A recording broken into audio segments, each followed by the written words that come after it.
today's mindful moment. All right, ready to dive into some serious history. Always. Today, we're looking at the Iranian embassy siege of 1980. Oh, this is a good one. It's like something straight out of a spy thriller. Yeah. Armed militants, hostages, London, the whole nine yards. High stakes. And our guide for this deep dive is Ben Macintyre's The Siege. Excellent choice. The way Macintyre weaves together the political landscape with those personal stories is just brilliant. It's crazy to think that this was all happening at the same time as the American hostage crisis in Tehran. Right, 1980 was a powder keg. Definitely. So for those who might not remember, can you quickly set the scene for us? What led to this whole embassy takeover? Well, the Islamic Revolution in Iran was in full swing, and within Iran itself, there were these separatist movements popping up demanding autonomy. Ah, so it was more than just international tensions. Oh, absolutely. One of these groups was in Khuzestan. That's the region with a large Arab population, right? Exactly. The gunmen, 6 of them, were fighting for autonomy for this region. They called it Arabistan. And they wanted the world to notice. Oh, they definitely got the world's attention. They seized the Iranian embassy in London, taking everyone inside hostage. It wasn't a quick thing either, was it? This dragged on for days. 6 tense days. Imagine being trapped in there. Iranian diplomats, British staff, visitors, just caught in the middle of this standoff. Must have been terrifying. And speaking of those caught in the middle, I got to ask about Trevor Locke. The off-duty policeman. Yeah. I mean, he had a service weapon on him the whole time. Talk about being in the wrong place at the wrong time. Seriously, the mental fortitude to have that weapon and not know when or even if to use it. It's incredible. He represents that impossible choice so many hostages face fight or flight, but with lives on the line. It's easy to get caught up in the political side of things, but these were real people, each with their own story. Absolutely. Macintyre does a fantastic job of bringing those individual stories to life, like Chris Kramer, for instance. He was the BBC sound man, right? The one who tried to raise the alarm but got captured. Yeah. His experience really highlights the psychological pressure cooker everyone was under. He actually suffered a severe anxiety attack during the siege. It's a side we often forget about. And that's just one story out of dozens. Right, and some of those stories are downright bizarre. Like Mustafa Karkoudi. Who was that? A Syrian journalist. He somehow ended up being a key mediator between the gunmen and the police. Interesting. Did he have any prior experience with that sort of thing? Well, that's where things get a bit murky. Turns out he had connections to Palestinian militants. Okay, so we've got hostages, political demands, a tense standoff, and now a mediator with ties to another faction entirely. This is starting to sound like a spy novel. It gets even better, or worse, depending on how you look at it. You're going to leave me hanging. Got to keep you on the edge of your seat. The question everyone was asking was, who are these gunmen really working for? On the surface, it was about Arabistan, but Macintyre uncovers a much more complex truth. Don't tell me it goes deeper. Much deeper. The mastermind behind the operation was none other than Abu Nidal. Wait a minute. Abu Nidal. As in the infamous terrorist. Responsible for, what, attacks all over the world? The one and only. And that's where this whole thing takes a really dark turn. The seemingly isolated incident in London, it was just one small piece in a much larger and way more sinister puzzle. Wow. So while the world watched this hostage situation unfold, it was actually being orchestrated by someone with a much broader, more deadly agenda.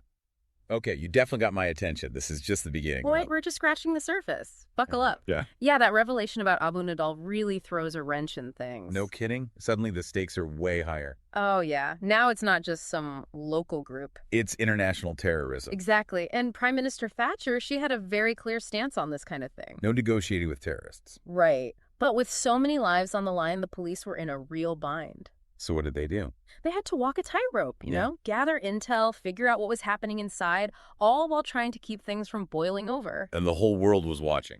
Under a microscope. Waiting to see how Britain would handle this. Talk about pressure. So while all this is going on, are the negotiators making any progress? Well, Superintendent Fred Luff, he was leading the negotiations. He was trying to make contact with Salim, right? The leader of the gunmen. Yeah. Hoping to build some kind of rapport, maybe find a peaceful solution. With Abu Nidal calling the shots, that seems pretty unlikely. Yeah, it was a long shot. Macintyre really captures the toll it took on Luff, though. I bet. Constant tension, lack of sleep, life or death decisions. It was a pressure cooker. Did the book mention anything about the SAS? Oh, the SAS was definitely in the picture. Were they involved in the negotiations at all? Not directly. They were operating on a completely separate track. So, while the police were trying to talk things out, The SAS was prepping for a potential assault. that's wild. What was that like? Macintyre actually gives you an inside look at their world, their training, the meticulous planning. It's like peeking behind the curtain of one of the most secretive military units in the world. Totally. And the operation itself, codenamed Operation Nimrod, was a masterpiece of planning. I can't imagine the pressure they were under. If negotiations failed, they were going in. Hostage rescue in the heart of London. Unprecedented. So we have this hostage situation, the negotiators working around the clock, Abu Nidal lurking in the shadows, and the SAS getting ready to storm the embassy. It's like all these forces are on a collision course. And they were. The assault itself was something else. I bet. McIntyre describes it in detail, right? Oh, yeah. Explosions, stun grenades, SAS rappelling down the building. Wow. It was a spectacle, and it all happened so fast. Was the public even aware that the SAS was about to go in? Nope. It was a complete surprise. People were glued to their TVs watching the drama unfold, but no one had any clue what was coming next. What was the reaction when they realized what happened? Mixed, to say the least. Some were relieved it was over, that the hostages were safe. Others probably questioned the use of force. Yeah, especially since 2 hostages ended up dying during the assault. It's such a complicated situation. Lives at stake, political pressure, international terrorism. Mm-hmm. There are no easy answers. Absolutely. It's easy to judge with hindsight, but in the moment, it was a powder keg. And then there's the aftermath. Yeah. How did this event shape the lives of everyone involved? That's what we'll dive into next. Yeah, the aftermath. It's hard to imagine what it was like to go through something like that and then try to pick up the pieces. It definitely had a lasting impact, both on the hostages and the SAS. Did any of the hostages ever speak about their experience publicly? Many did, and their stories are really quite powerful. Yeah. Some, like Ron Morris, the caretaker, just wanted to get back to their normal lives. That's understandable. He went back to his wife, his cat, even got a new motorcycle. Almost like he was trying to reclaim those simple things that were so violently disrupted. Yeah, I think there's something to that. But for others, the trauma ran deeper. Oh, absolutely. Trevor Locke, the policeman we talked about. The one who had his gun the whole time. Right. He struggled with immense survivor's guilt.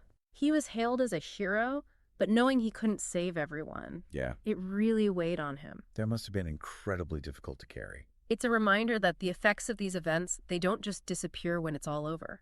The scars, both visible and invisible, can last a lifetime. Exactly. And it wasn't just the hostages who were affected. The SAS, even with all their training, were changed by Operation Nimrod. I guess even the most elite soldiers are still human. Of course. And this whole thing, it really thrust them into the spotlight, which brought its own set of challenges. Like what? Some worried that the fame, the attention, would make them targets. That makes sense. The more visible you are, the more vulnerable you become. Right. But the SAS, they're adaptable. Yeah. McIntyre talks about how they learn from every experience, always evolving their tactics. So even though the world now knew their name, they didn't let it compromise their effectiveness. They stayed true to their mission. Exactly. It's a testament to their professionalism. Speaking of professionalism, I keep thinking about Mustafa Karkoudi. The mediator. Yeah.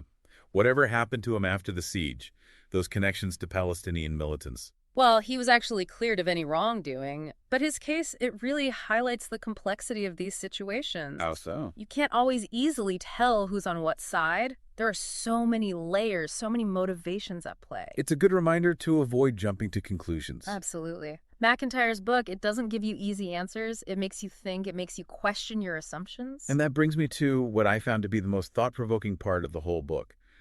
McIntyre asked this question. What if the Iranian embassy siege happened today? Ooh, that's a good one. I mean, the world has changed so much since 1980. How would governments respond in our current climate? Would a hostage rescue even be possible? It's hard to say. Technology has advanced. The threats have evolved. It really makes you think about the challenges facing those who work to keep us safe. They're dealing with a constantly shifting landscape. No doubt. And the siege, I think it serves as a powerful reminder. A reminder of what? To never take our safety and security for granted. There are people out there who want to do us harm, and there are those who dedicate their lives to protecting us from those threats. It's a sobering thought, but also inspiring in a way. Yeah, it's a balance. So to wrap things up, if you're looking for a book that will challenge your assumptions about terrorism, politics, and the human condition, definitely check out Ben Macintyre's The Siege. And if you're interested in more deep dives like this, exploring the events that have shaped our world, be sure to subscribe to the show. We'll be back next time with another fascinating story from history. Until then, keep those minds sharp. And keep asking questions. There's a link to buy the book in the episode description. And if you enjoyed this deep dive, don't forget to subscribe to our channel and share it with anyone who loves exploring ideas. We'll be back soon with another fascinating topic. Until then, keep those minds curious and engaged.